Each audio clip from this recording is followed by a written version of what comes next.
Okay, so Scottie Pippen is in the news promoting a new book that's going to be coming out.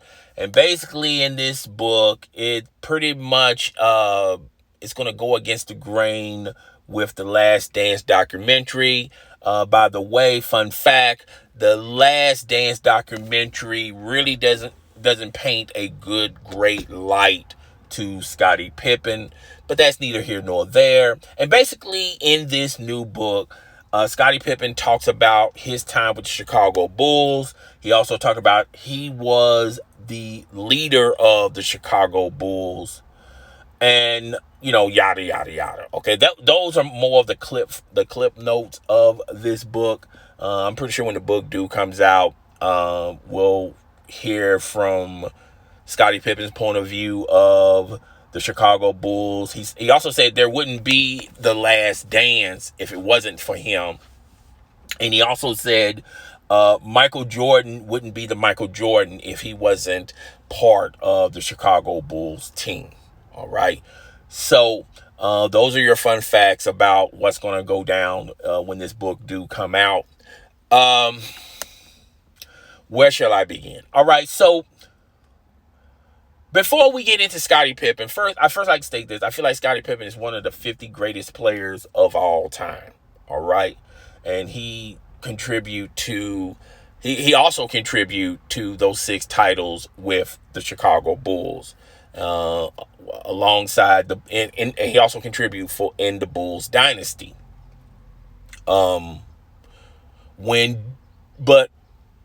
with that being said, Scottie Pippen, to me, I feel like Scottie Pippen isn't more valuable to the Bulls dynasty.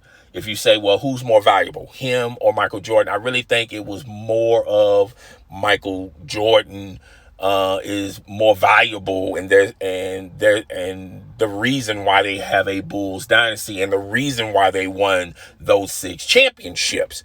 So when Michael Jordan left the Chicago Bulls, Scottie Pippen, Phil Jackson, and the rest of the Bull roster had a great record without the services of Michael Jordan.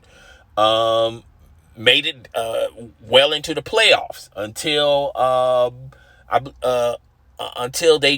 they got beaten by the New York Knicks.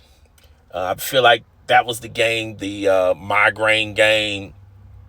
And but a lot of people are talking about the real reason behind all that was Phil Jackson called a play for Tony Kukoc.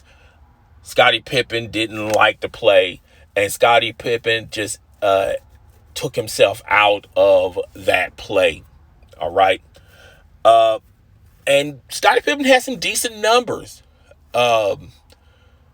with the Chicago Bulls without the services of Michael Jordan.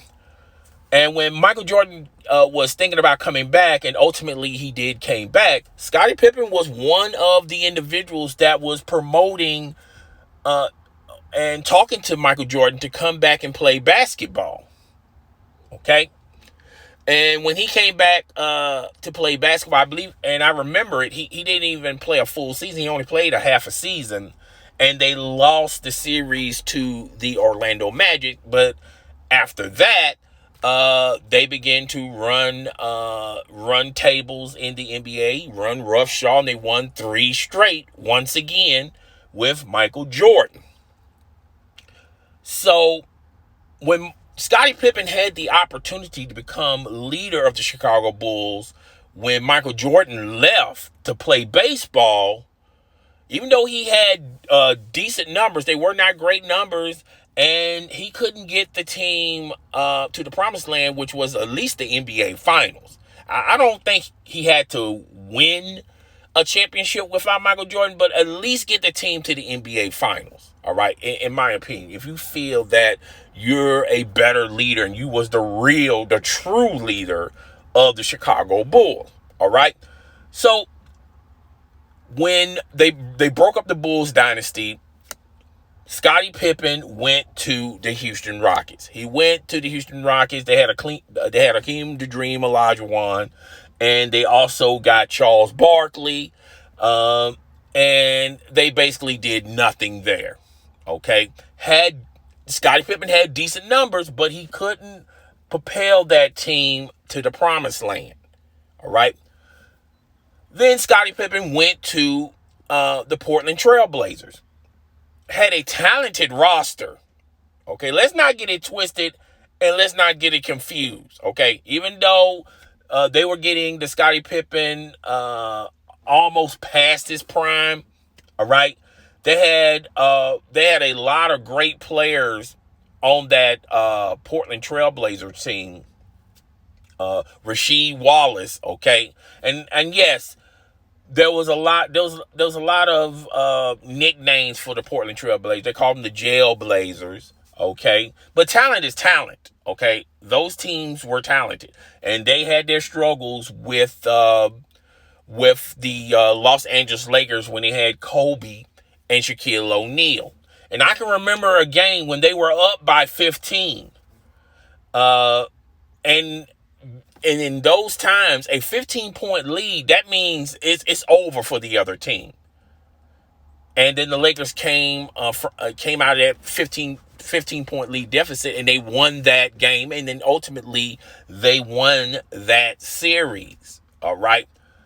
And then, he went back to the Bulls, played a couple of seasons with the Bulls, and that was his, final destination. And, life went on with Scottie Pippen. But I say all that to say this. I don't think Scottie Pippen is what he thinks he is, okay? I think, and this is just my opinion, life was easy for Scottie Pippen when he was playing alongside Michael Jordan. Because Michael Jordan will ultimately get their best defender to D up Michael Jordan. All right? Michael Jordan will get the doubles and the triples. Okay? When they drum up defensive plays, the one player they try to they put the most pressure on and they put the most strategy on is Michael Jordan. It wasn't Scottie Pippen. Okay? So when he was playing alongside Michael Jordan, life was easy playing alongside Michael Jordan. And having Michael Jordan in practices, seeing how he works on the court, that's great as well. Okay? What better teacher to have at that particular time was Michael Jordan. Now, I know a lot of people say Michael Jordan was really hard on his teammates, okay? But that's how Michael Jordan operated. And everybody knew going in, up-and-coming free agents, draft picks, whatever, they knew what to expect when they went to the United Center and played alongside Michael Jordan, all right? So you knew going in, if you was part of that Bull team, what type of person Michael Jordan is, okay? To sit up there and say, well, Michael Jordan, he was a tyrant and he had no patience and he was very hard on me, okay? The ultimate goal is you won titles with Michael Jordan, all right? If you want to just collect a check and live the good life, don't be stress-free, then you could have played on those other teams. But you chose to go to the Chicago Bulls. So you take everything was expected as being a member of the Chicago Bulls. All right? You want the fame, you want the experience, and you want the championships. And there's a price to pay, which is dealing with Michael Jordan. And if you, played your game, if you was never missed a practice, you was good in practice, you ain't had nothing to worry about. But if there's limitations to your game and Michael Jordan can see those things, then, fam, you got to get better. That's all I can tell you. Or demand a trade or don't resign to them. Okay, take the easy way out. All right. But I'm saying all that to say, Scottie had an easy time with playing alongside Michael Jordan. He didn't have to worry about the stress and the ridicule and media members. Every storyline is either for or against Michael Jordan. He didn't have to worry about the paparazzi being all over the place, okay? Getting into your lifestyle, getting into your business, okay? He didn't have to worry about none of that stuff, okay? So, I feel like people don't appreciate the smaller things in life. And those were the smaller things in life that I feel like still to this day, Scottie Pippen, and I haven't read the book, but from what I've gathered from the book, to me, on the outside looking in, I feel like Scottie Pippen don't appreciate the smaller things as far as playing alongside Michael Jordan, particularly in those Bulls dynasties. Okay, now, fun fact: Scottie Pippen took less money to play for the Chicago Bulls. Okay. And yeah, I would feel a different kind of way if I took less money. But everyone was telling him it was a bad contract. Don't sign it. His own agent told him not to sign it. But guess who signed it? Scottie Pippen. So you're stuck. And I feel like the reason why he took that, because he knew if he wanted more money, then that would have been his last days as far as playing with the Chicago Bulls. They would have traded him, and he would have gotten his max money on another team, and life would be different. Okay? Life would be different. I don't think he would be winning back-to-back-to-back championships without the services of Michael Jordan. All right? So, I mean, over the years, he's, at first, when you're living the moment, you don't really take anything serious about what people say about you. You're going like, hey, man, look, I'm living my best life. I'm winning championships. I'm famous. Okay, I got a beautiful wife. I got a lifestyle. People are following us like the Beatles. And as time goes on and, you're no longer that same person, guess what? Those people still ridicule you, and maybe, Scottie Pippen going like, oh, wait a minute. Don't discount me like I wasn't nobody, okay?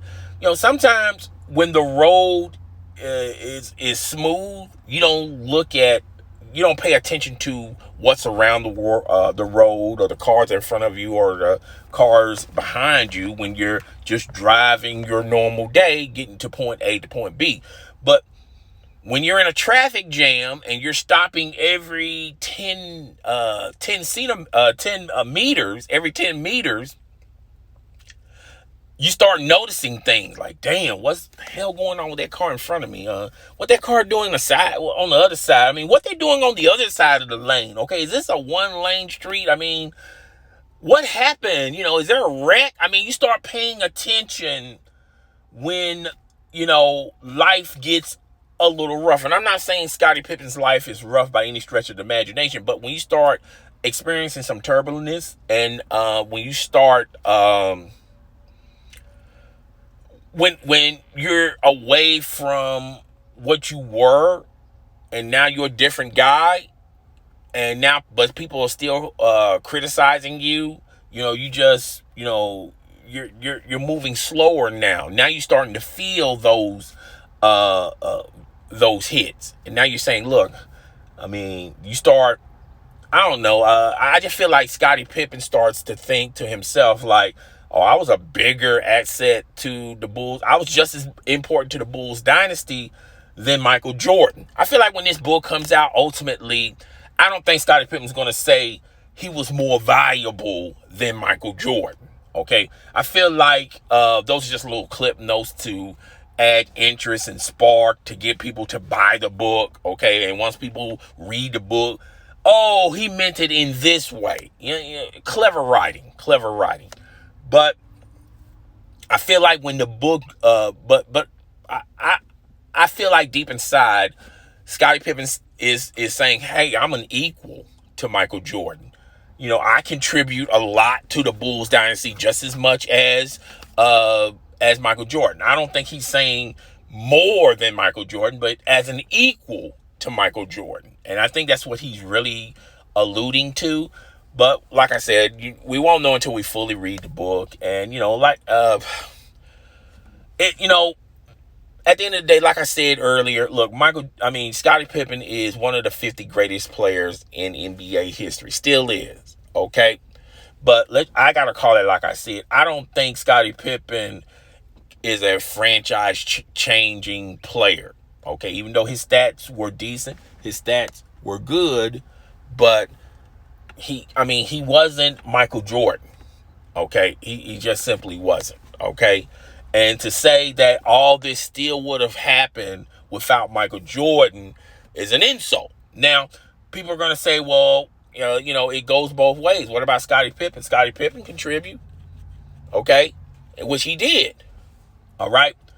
But the story is more about Scottie Pippen thinking that he was more valuable. I don't think he really believes that he was more valuable than Michael Jordan. Once we read the book, we start reading into the paragraphs and the articles, then we'll go, oh, he meant it this way, sort of say. So that's all I got for today's video. I will talk to you guys on the next one, okay? Deuces.